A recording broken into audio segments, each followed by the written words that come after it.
Hello and welcome to a brand new episode of Fake News Show. In this particular show, you know how we do it now. We talk about all you need to know. About what? Fake news, disinformation or misinformation are the same thing. Where does it come from? How does it affect you? How does it affect me? How do you identify it? How do you avoid it? How do you report it? And lots more. On this episode of Fake News Show, we're going to be perusing and looking at the challenges of fact-checking news. What is fact-checking, Ghana? Fasten your seatbelt, I'm coming. I've not come. Come and be going. After this break, we'll continue.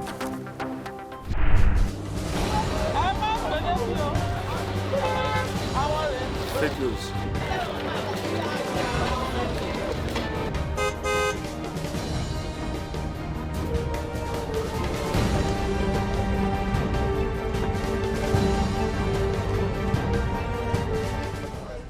Welcome back. According to experts, fact-checking is one way of, to counter fake news or misinformation and disinformation or rumor, what I want to call it. What is fact-checking, Ghana? It's the act of determining the correctness of information. What did I say? When you begin to touchlight and peruse whether information is correct or not, you're fact-checking. There's one company called CDD West Africa. That is the Center for Democracy and Development. They do many things. One of these is fact-checking stories and reports. They have debunked plenty fake news and misinformation. What are the challenges of this fact-checking and translating of information to know whether it's correct or not? These are the things you must know. Are there tools or skills or obstacles needed to be overcome to fact-check in Nigeria? These and many more are the things we are going to be addressing on this particular episode of Fake News Show. But first, we can't just rush in like that now. Let's go as normal to the streets. That's where we give opportunity to our people on the street. Let's see what they are saying about one or two of these issues. Oh yeah, follow me. After the break, we'll be back.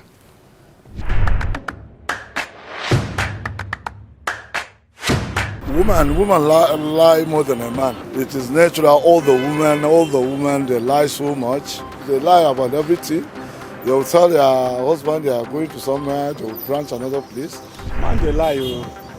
Man, they lie. Woman, man, they lie. But let's say man won't pass woman because you go like to cover yourself as a man. I like you, sir. Yes. Explain why man they lie pass. Because you go cover yourself now for one or two things. Maybe you come back now, you don't get anything for hand. You go or come back, nothing there. But then you go know how you go take lie to your wife so that she no go feel am bad. Believe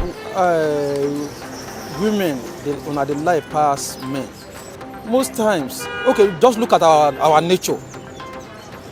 You go see man, they fix fake hair. What are you trying to bring out? You understand? Compare them to woman. Woman, if you count 10 ladies for streets, you go see at least 8 they carry fake hairs. That one are one. Why can't you be natural the way God take create you? You understand? So come to the eyelid, eyelashes, the ones where God give you naturally from birth. You go carry razor blade, wipe up. You hear me? Can't carry whether an eye pencil. You go spend more than 1 hour. They try to redesign your face. By nature, I feel say that ladies they lie pass. I'm sorry to say.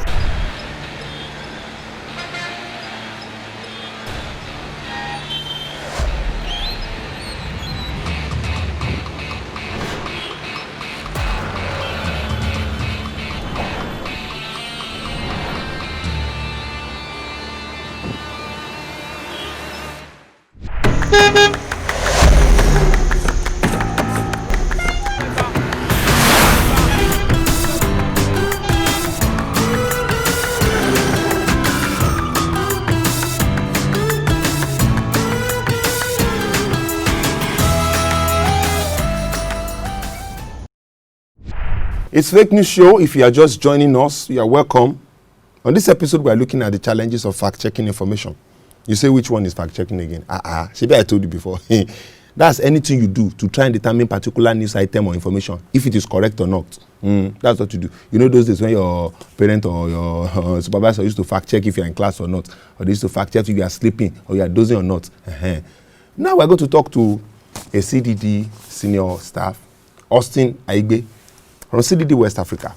He's going to be talking to us on the challenges of fact-checking information in Nigeria. Brainstorming, elaborating, elucidating, expatiating on fake news. Let's go, because let's talk. Join us.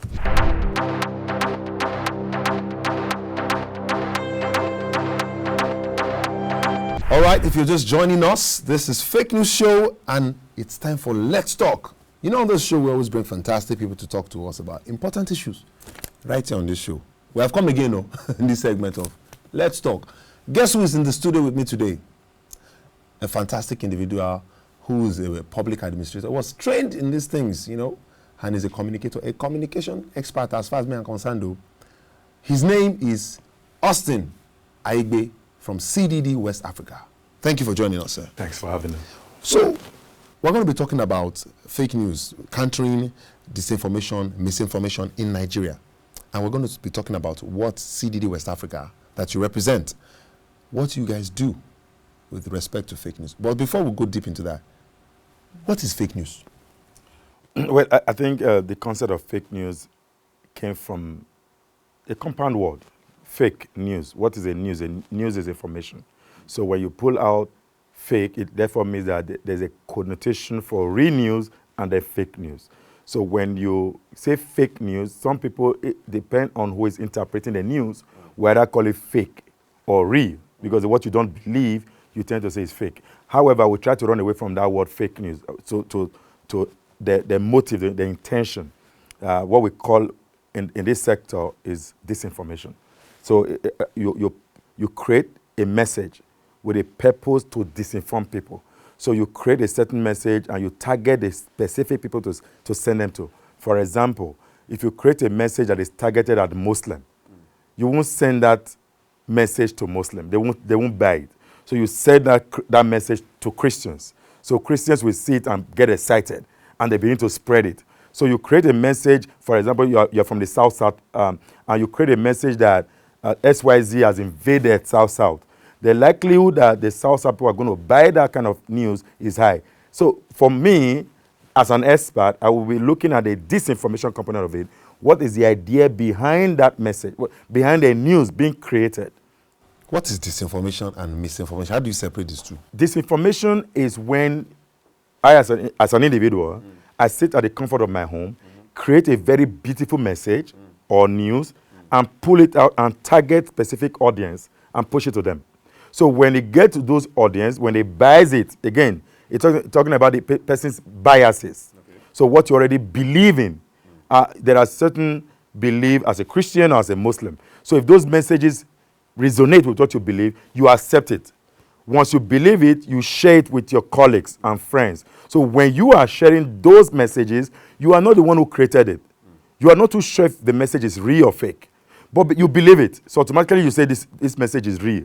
And you begin to share them among your colleagues. You are misinforming people because you are not disinforming. You are not the one who originated the message.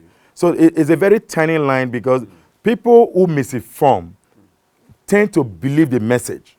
That is why they are misinforming people, because they believe it already. But for me, who created it, I knew from the beginning that message is false. I created it to disinform. The intention is to disinform people. Why is CDD West Africa so interested in misinformation, disinformation, and fake news? What do you do? Disinformation now, as we speak, around the globe, specifically I speak to Nigeria because that's where we're working at the moment, is becoming the biggest challenge in our country's trajectory. Why? The country's fragmentation, as it were in this country, we are now further fragmented than we were many years ago. So what is the intention of some individuals? There are people who live in the comfort of their homes, let's say in Kano, and they know that the only way to peddle messages that the Kano people will believe in is to look for messages that resonate. For you go to Kano, people tell you that Black Friday is targeted at Muslims, that the U.S. deliberately came out with Black Friday to attack Muslims, that Friday is supposed to be a day for Muslim worship, so that it was targeted. Why the word black instead of white? Instead of White Friday. And the question is, and I asked one of them, I said, but what would you call your color of your skin? He said, it's black. I said, but you're afraid of Black Friday and you are black skin. Wow. So he said, well, that's true. Again, it is the people who sat down to sell the message to say, black resonate with evil.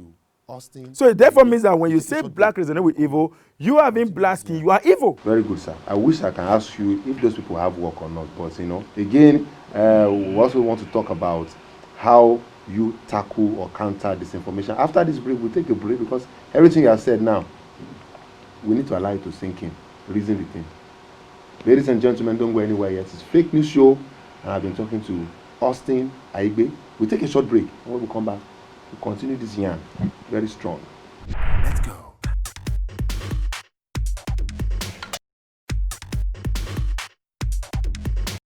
Don't spread it, never ever do.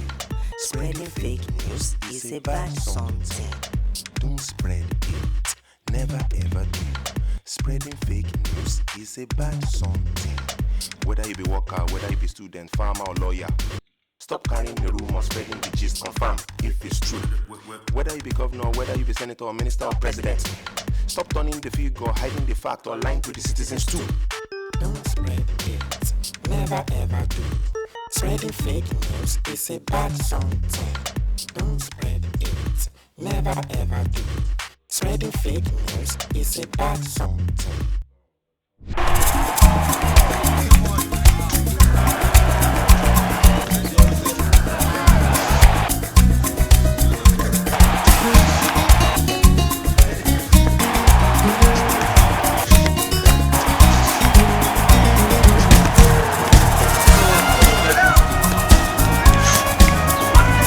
Keep it real. No rumor, no fake news.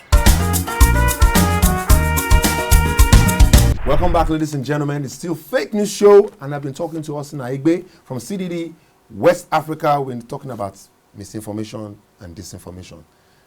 How exactly does CDD West Africa, how do you counter fake news? We recognize that there's a big challenge with disinformation in this country, particularly during election period or during violence, because it's not only elections. There are cases we have observed that somebody sat at the comfort of his house in the UK, sent a message to Plateau, and people in Plateau received that message, and the next day there was a reprisal attack. What was the message? It sent a message that looked as if there was an attack where a certain ethnic group had invaded another ethnic group, killing a number of people, including a young boy whose body was mutilated and his face blanked and all of that. So the people who that message was directed to got angry, and the next day there was a reprisal attack on the supposed attacker, which is the other ethnic group. And that incident never happened. So we have a responsibility to stop them. Stop these peddlers who have made up their mind to cause anarchy, to cause division in this country. Like I said, this country is too divided as of this moment.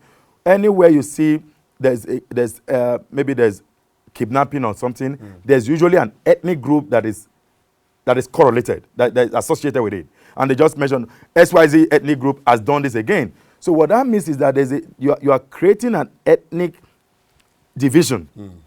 That when an individual sees that ethnic group, the tendency to physically attack that ethnic group becomes very high. And that if you attack that ethnic group, what's going to happen is that the ethnic group on its own attacks back. Because there will definitely be a reprisal attack. So we have a responsibility as an organization to stop all of these enemies of state who want to divide us as a nation, who want to, let me use the word in quote, kill our democracy. Because we are living happily at the moment, and the way the country is going, we are gradually sliding towards what look like a division, because everyone wants to be on his own. And what is happening to that division is the people who peddle this information know what they are doing to divide the people.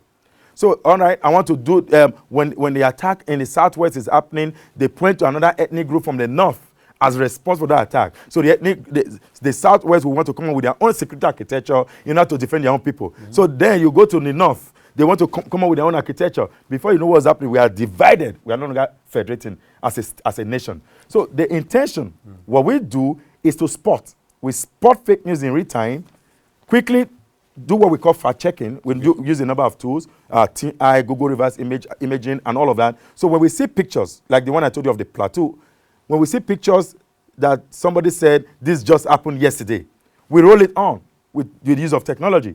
And in that picture, if it has ever existed anywhere online, we will know the date it was published, we know who sent it, and we can quickly say that this picture is fake. It's never existed. And if it's Photoshop, because most people use Photoshop to create that division. So when it's Photoshop, every picture has what they call the metadata. Photoshop don't have it. If you take a picture with your phone right now, I can use the picture to determine whether or not the picture was taken with a device through those tools. So when it's taken with a device, it means that it's not fake. So the next question is that, when did this happen? Where was it taken? If you ever uploaded those pictures anywhere, there's an app called Wayback. So it can take you way back to any website where that has ever been published, and we put it back and say, well, this happened 1964 or 1982 or 1994 or 2005. Because we saw pictures of 2005 elections that were on 2009 elections. If people just say, it has happened again, and we saw pictures in Bayelsa, for example, of events that happened in Plateau. So they just turn around these pictures and make you look as if it's happening in this at this material time. How do you, because in journalism sometimes I know that, they write file, they put file on the video or the picture, meaning it was from the archive. They're just using it as a pictorial representation to let you understand. Why don't you do a sketch? Must you have a picture? If you're not savvy drunk, then you get it. No, you don't have. There are computer app that can do sketches of whatever you want. So you don't have to put picture of an event to depict new incident. No, that it becomes disinformation. Okay. Because you are misleading, or misinformation. You are misleading people because someone may have seen that picture a year ago. I'm talking of even newspaper publications. They will just carry an old picture. So if they use the old picture of a president when he was in a jet last year, maybe as it's done, they just say the president has flown out again, and that picture is from last year. Is that misinformation? No, there are public pictures. There are public events. You are talking about public figures. Okay. Frank Donga is a public figure. I can use any of your picture to depict an event that is related to you. When you are reporting it. When I'm reporting you. Very good. As news editorial. Not necessarily talking about news item of an event that happened that may replicate or that may generate some level of argument.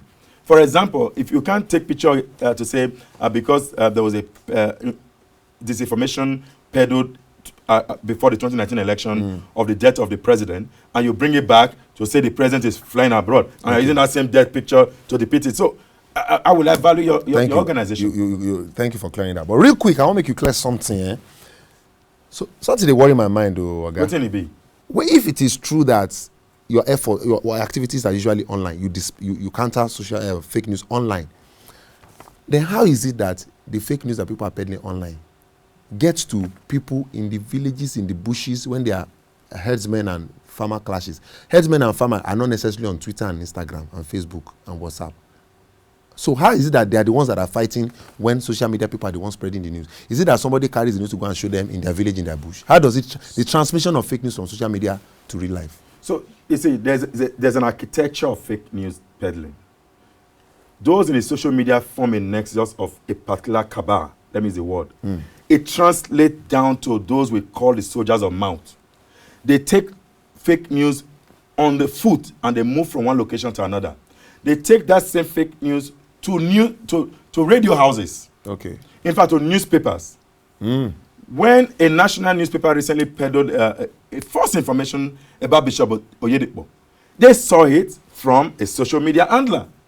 Wow. So they wanted to break it first. Okay. So you see, the thing is, there is a particular ethnic group in this country who fixes a radio fixed close to the ear. 24 hours they are listening to information. Now they move from radio in the ear to social media on the palm. So now what's happening now is we are not just focusing on social media alone. We target this architecture, this landscape. So we have people who go to community radio. You have foot soldiers. Yeah, we have foot soldiers. Not just online. Not just we have online soldiers. We have foot soldiers. Beautiful. Yeah, you guys come back, because this matter is heavy. We have to bring you back to discuss more about the intervention, the work CDD West Africa is doing. You agree to come back? In fact, I think we have a lot of work a lot of things to pass across. You don't talk and say we'll come back. Ladies and gentlemen, it's Fake News Show. We've been speaking with Austin Aigbe from CDD West Africa. We need to take a break now. When we return, we'll continue the show. But don't go anywhere. We'll have more information for you with the Boss More News right here on Fake News Show.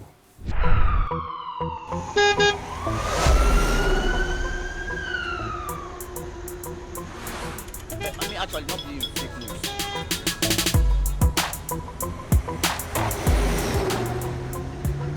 Yes, fake news is something that is not genuine.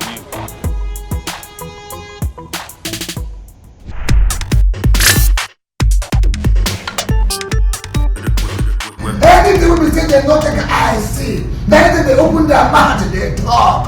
Then they open their mouth to talk say, and they see one bed where at the top of wire, where turn to human being, and they see where goat, they lay egg, and they see where chicken, they enter inside university, go collect lecture, then go carry their mouth, they spread the fake news up and down. Spreaders of fake news. Nah, no they nah, I dey warn una, stop to spread the fake news. Carry hand, cover your mouth like this. You're welcome, it's Fake News Show, and we just spoke with a CDD senior staff, Austin Aigbe. We've been discussing and rubbing mind on the challenges of fact-checking Nigeria. What are the issues? You've heard it all. Do you want to join your voice to the issue of fake news, misinformation and disinformation? Lend your voice. Don't support fake news. Verify things before you post them. Verify issues before you release them. Verify gist before you block them. Debunking fake news and countering fake news is all about responsibility. What do you have to say? Join this conversation. Join the campaign against fake news. Tag CDD West Africa on Instagram or Facebook or Twitter, and let's have your story. Let's have your points. Right now, we're going to be debunking some stories. You thought it was true. Look again. You may be wrong. You don't cast. Because any story we're not correct, you don't cast with that too. More we check and boy, you don't cast. CDD came across a screenshot of a statement posted on Twitter alleged to be that of the US President Donald Trump from his verified Twitter account. The statement reads, "We have reports of Nigeria supporting Iran actively and passively. Just got off the phone with Secretary Pompeo. The USA must and will respond to terrorist nations immediately." President Trump is known for using Twitter to pass on important information, including those related to his administration's decision on policies and activities. Our fact checkers therefore set out to verify the authenticity of the screenshot. A detailed check on the timeline of the president's official Twitter handle shows that no such tweet was made by the US president. Our investigation reveals that it is a screenshot of a fake tweet created using an online application, the intent of which is for humor. The screenshot showing President Trump made a tweet threatening Nigeria and others for allegedly supporting Iran in the ongoing confrontation between the two countries is false. It is a fake tweet and should be disregarded by members of the public. We are able to stop bloggers because bloggers are the most people that bring out fake news. In every rumor, there's an atom of truth there.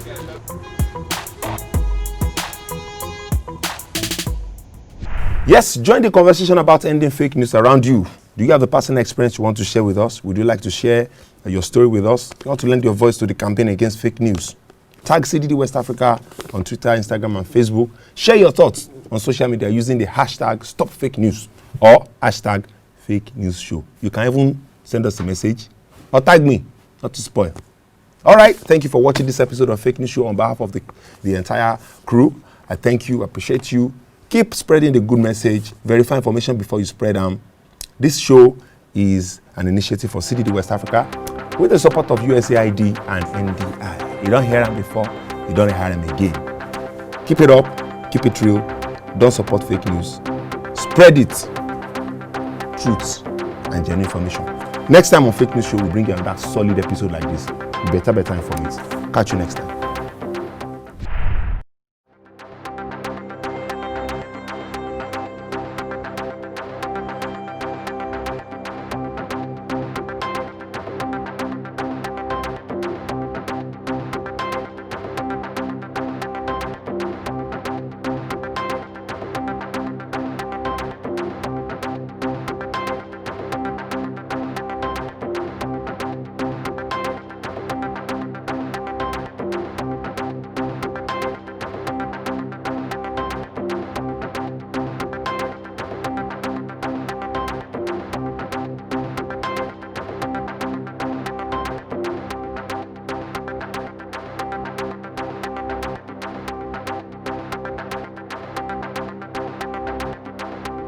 Fake News Show is an initiative of Center for Democracy and Development with support from USAID through the National Democratic Institute.